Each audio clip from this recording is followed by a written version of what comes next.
Never expected loyalty from Meridian Technologies. 10 years of dedication had taught me that corporate promises were as fragile as morning frost. But watching Marcus Thompson smirk from behind my former desk still made my stomach turn. "The severance package is generous," he said, sliding the envelope across the polished mahogany surface.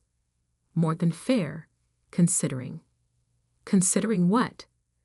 The ad spent a decade building Meridian's merger and acquisition division from scratch.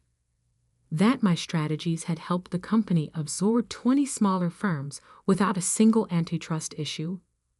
Or that I just finished laying the groundwork for their biggest acquisition yet, the one that would put Meridian among the top 3 tech companies in the country. I knew better than to ask these questions aloud. Instead, I maintained the same calm expression I'd worn through countless negotiations. "And the ongoing projects?" Marcus's smirk widened. "Don't worry about those. Harrison will handle everything." Harrison, the CEO's son. Fresh out of business school with an MBA and a trust fund, but without a single day of real experience.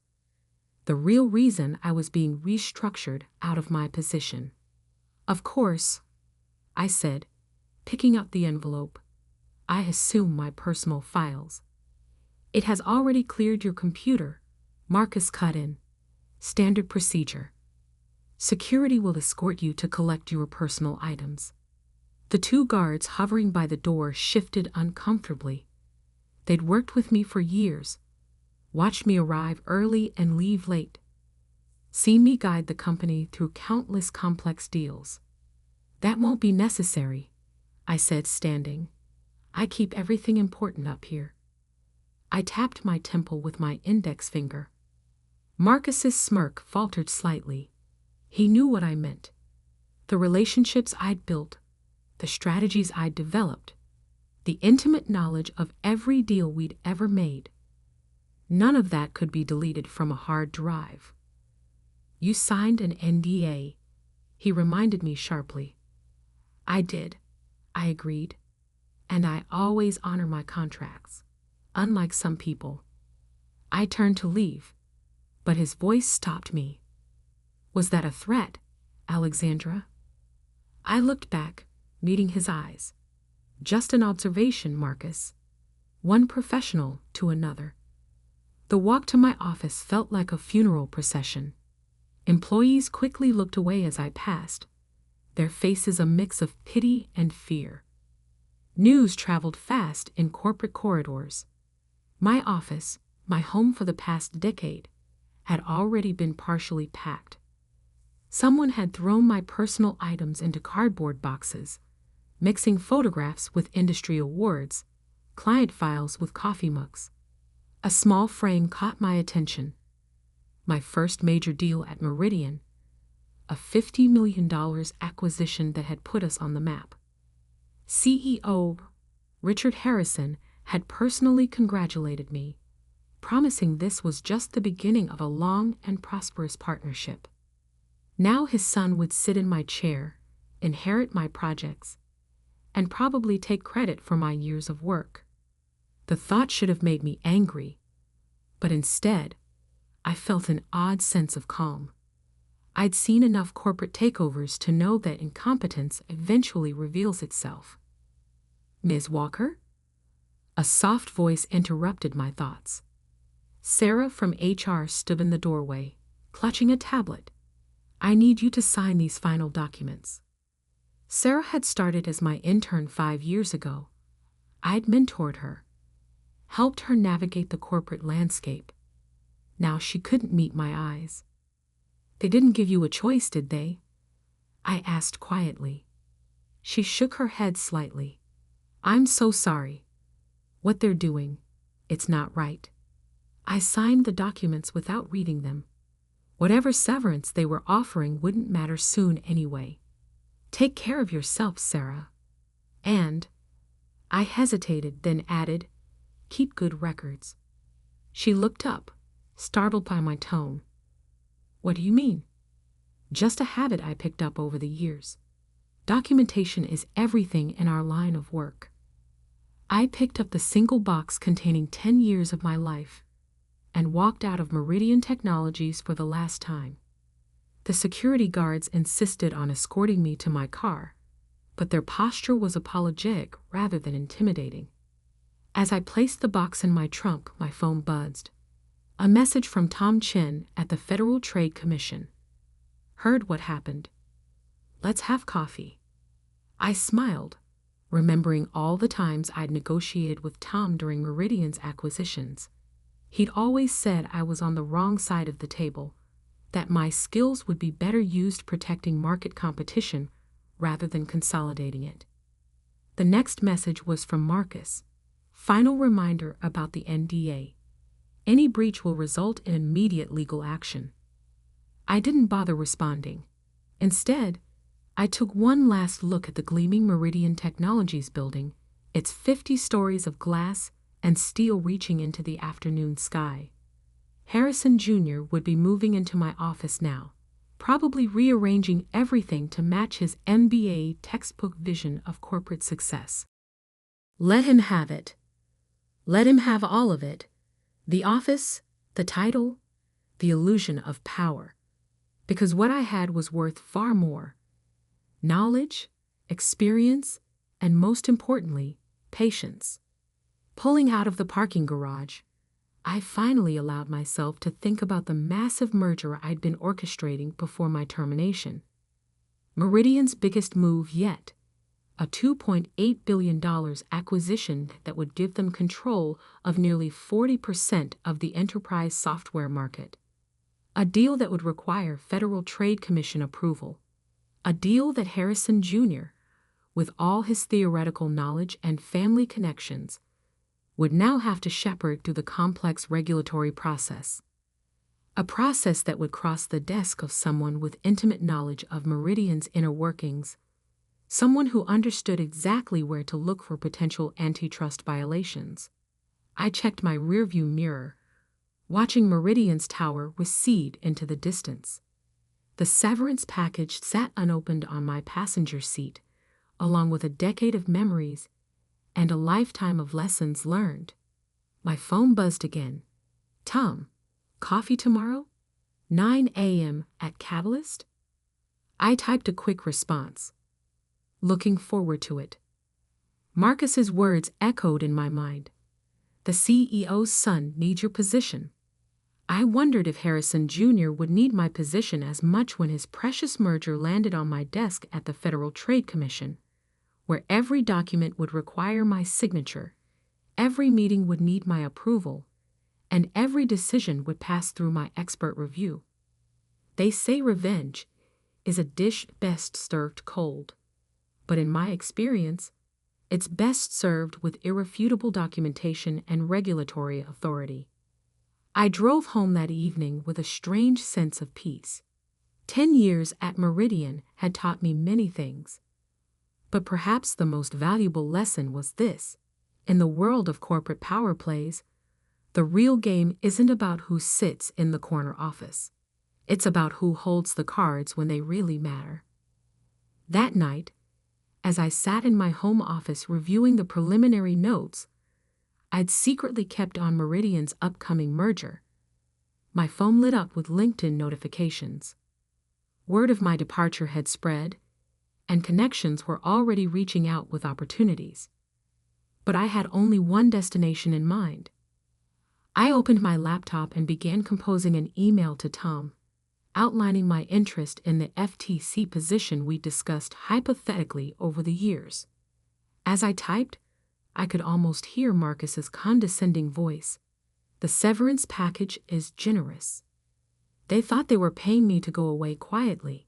Instead, they were funding my transition to the one position that could truly show them the cost of their betrayal. I attached my resume, updated to highlight my extensive experience in corporate mergers and acquisitions, particularly in the tech sector. 10 years of inside knowledge that would now serve a different purpose. Before hitting send, I glanced at the family photo on my desk, me with my younger sister on her college graduation day. Always have a backup plan, I told her.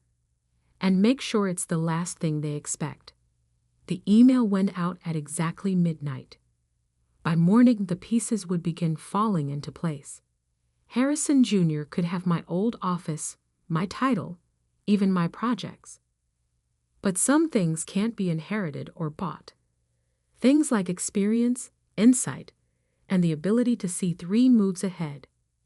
Things they'd soon discover were worth far more than any severance package. The real game was just beginning. And this time, I wouldn't be playing by their rules. The Federal Trade Commission's office in Washington, D.C. was a far cry from Meridian's gleaming corporate tower. No marble lobbies or elaborate artwork here, just the quiet efficiency of government service. But as I sat in my new office 6 months later, I knew I'd found something more valuable than corporate luxury: real power. The Meridian TechCore merger documents just arrived, Tom announced, dropping a thick folder on my desk. Guess who's leading their acquisition team? I didn't need to look. Harrison Jr. Got it in one. Tom leaned against my doorframe, grinning. The same Harrison Jr. who's made 3 major procedural errors in the preliminary filing. Want to see? I held up my hand. Send them to my team. I need to maintain complete objectivity. Tom nodded approvingly. You're taking this seriously. I have to. I turned to look out my window at the Capitol building in the distance. They'll be watching for any sign of bias. One mistake, and the whole review could be compromised. The irony wasn't lost on me. After firing me to make room for the CEO's son, Meridian had inadvertently positioned me as the gatekeeper for their most ambitious expansion yet. But personal satisfaction wouldn't be enough. I needed to play this perfectly. My phone buzzed. A message from Sarah, my former intern at Meridian. Harrison Jr. just had a meltdown in the M&A department. The regulatory compliance team found major issues with his merger strategy. I'd kept in touch with several former colleagues, not for insider information, but to stay informed about the company's public moves. Harrison Jr.'s struggles weren't surprising.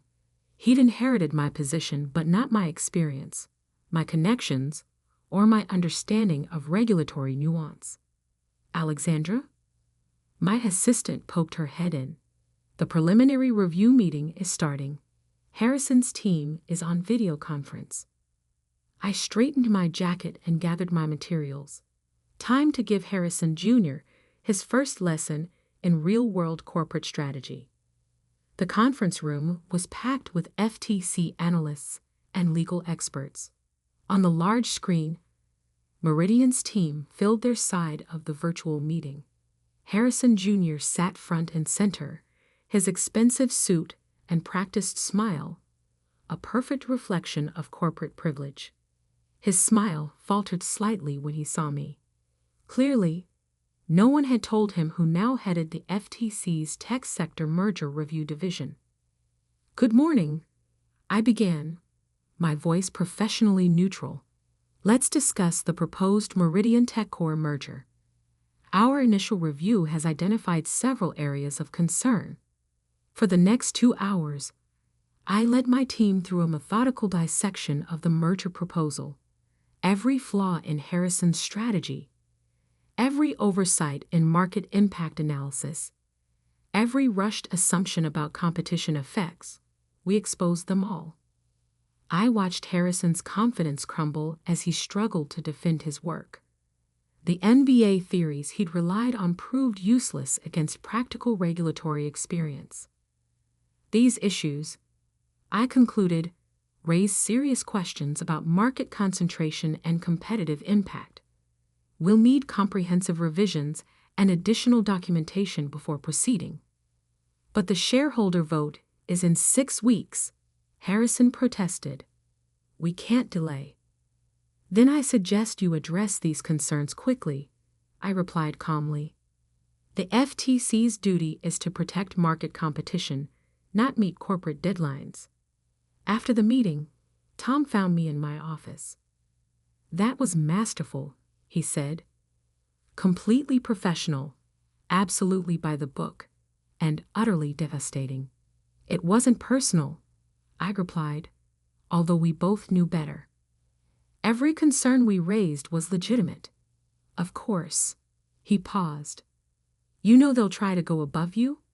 Harrison Sr. has friends in high places." I smiled. "So do we. That's why we document everything, follow every procedure, and make our decisions bulletproof." That evening, as I reviewed more merger documents, my phone lit up with a familiar number. Marcus Thompson, my former boss. "Alexandra." His voice had lost its smirk. "We should talk." "All communication about the merger should go through official channels," I replied. "This isn't about the merger. It's about rectifying a situation. The board has been discussing your departure, and we feel." "Goodbye, Marcus." I hung up, but the calls kept coming. Board members, executives, even Harrison Sr.'s office.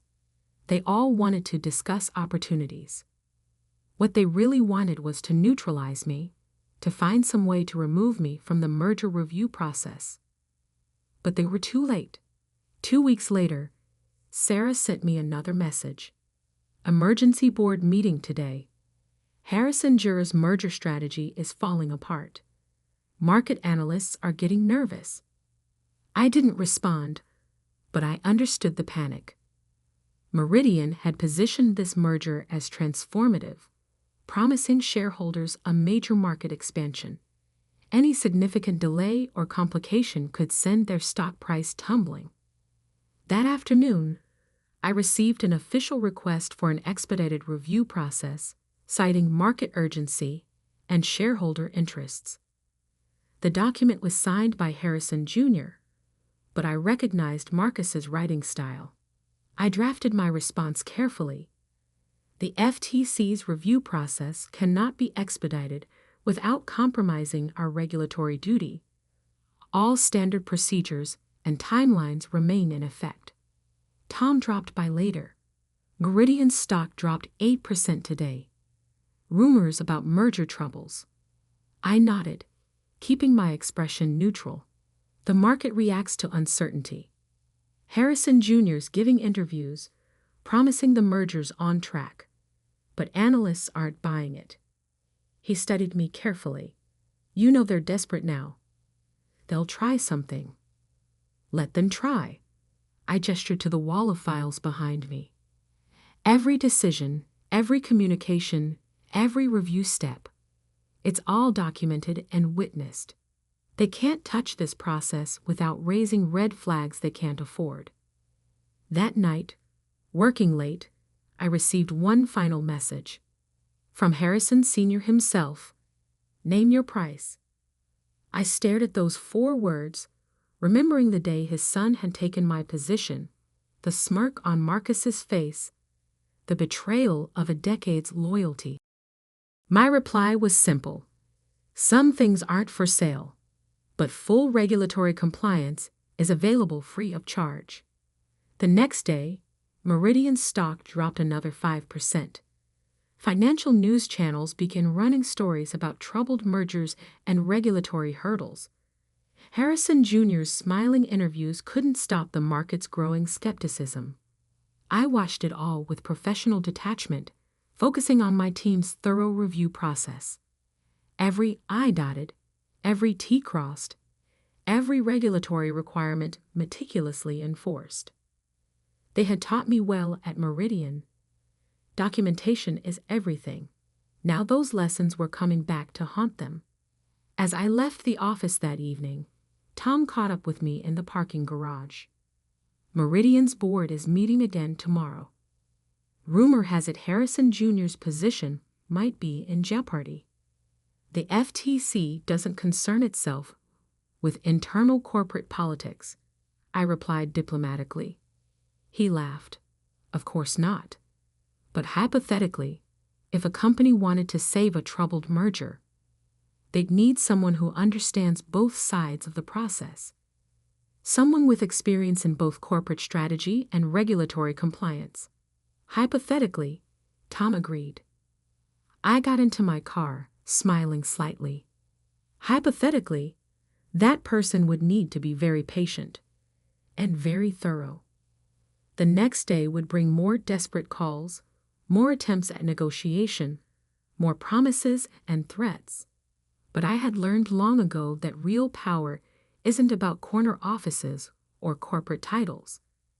It's about being in exactly the right position when others realize exactly how much they've underestimated you. And Meridian was about to learn that lesson the hard way. The morning of Meridian's final merger presentation dawned clear and cold. As I walked into the FTC's main conference room, I could feel the tension in the air. This wasn't just another regulatory review. It was the moment everything would change. Sarah's text had arrived an hour earlier. Board gave Harrison Jr. an ultimatum. Make this work today, or else. His father won't protect him anymore. I set up my materials methodically, arranging the documented violations, market analysis reports, and compliance requirements in perfect order. The room slowly filled with FTC officials, legal teams, and economic analysts. Everyone knew this was no ordinary merger review. At precisely 9:00 a.m., Meridian's delegation arrived. Harrison Jr. led the group, his usual confidence replaced by barely concealed panic. Behind him came Marcus Thompson, looking like he hadn't slept in days. And there, bringing up the rear with thunderous expression, Harrison Sr. himself.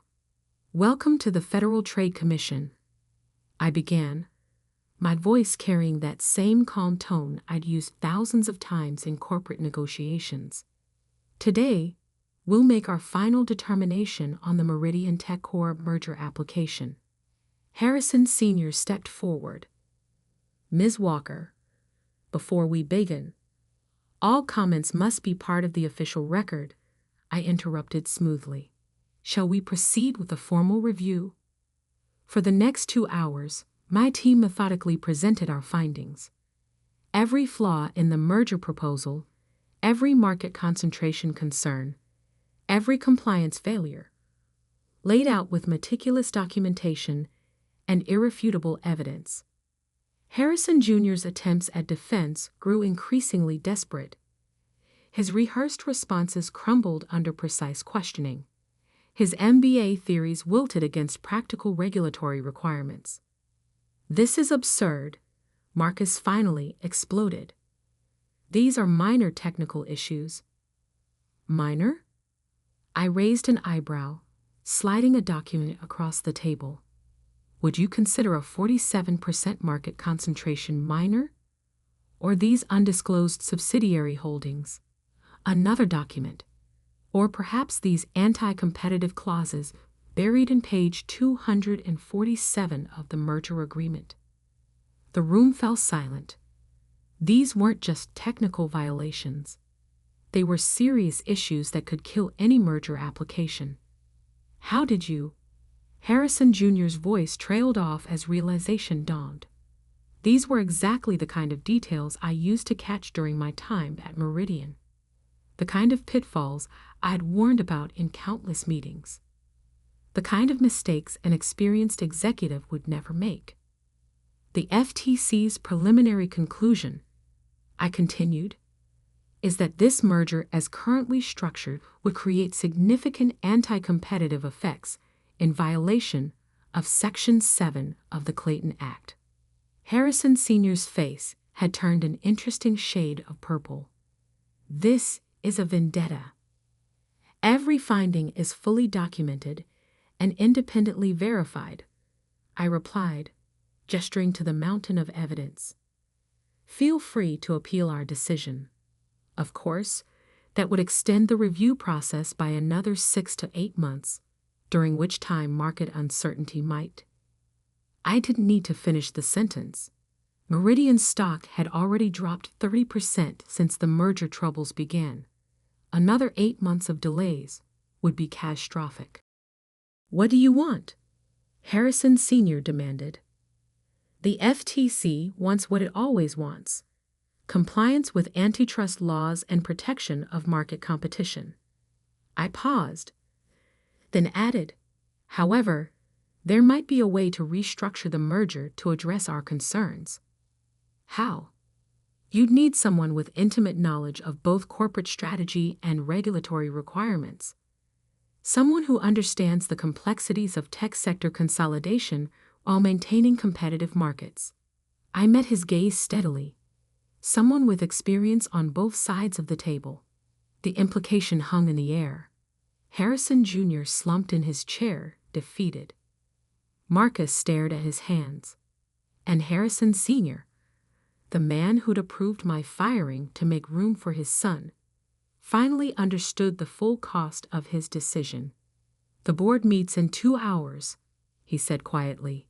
"I'll save you some time," I replied, pulling out one final document.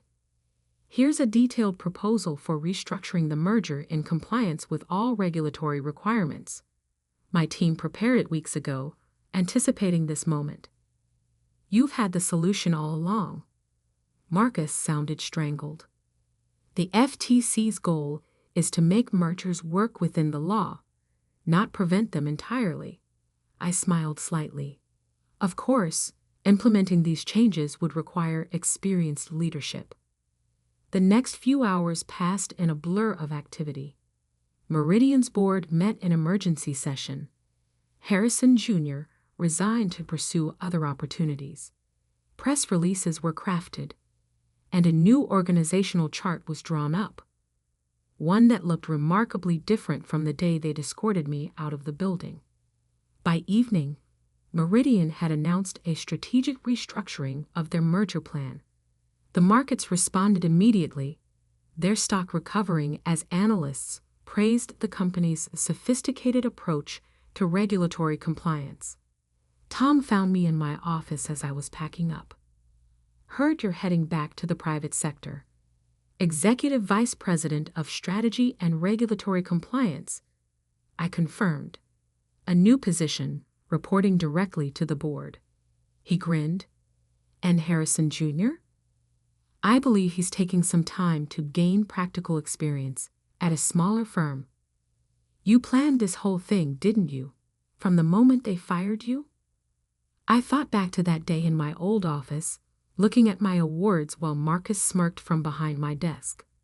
Let's just say I understood the game better than they did. The next morning, I walked back into Meridian's headquarters. The security guards who had escorted me out 2 years ago now nodded respectfully. Employees who'd once avoided eye contact stopped to congratulate me. Sarah met me at the elevator. "Your new office is ready. It's bigger than your old one." And she smiled. "It has a perfect view of Harrison Jr.'s old parking space." "Have facilities reassigned that spot," I replied. "We've got more important things to focus on." My new office was indeed larger, with a corner view of the city. On the desk sat a single envelope, the same severance package I'd never opened 2 years ago. A note from Harrison Sr. was attached. Lesson learned. I dropped both in the shredder without opening them. Some things are worth more than money. Marcus appeared in my doorway, all his old arrogance replaced by nervous deference. "The merger team is ready for you." "No," I corrected him, picking up my folder of regulatory compliance strategies. "They're ready to learn." As I walked into the conference room, filled with eager faces waiting to understand how their new EVP had outmaneuvered everyone, I thought about all the lessons learned. About patience and preparation, about understanding the real sources of power, about knowing when to wait and when to strike. But mostly, I thought about that day 2 years ago, when they thought taking my office meant taking my power. They never understood that real influence doesn't come from titles or corner offices. It comes from knowing exactly who you are, what you know, And most importantly, how to make others realize your true value only after it's too late to stop you. Harrison Jr.'s NBA theories never taught him that, but I have a feeling he's learning it now, one humbling lesson at a time. As for me, I got a merger to fix, a company to reshape, and a few more lessons to teach about underestimating the wrong person. After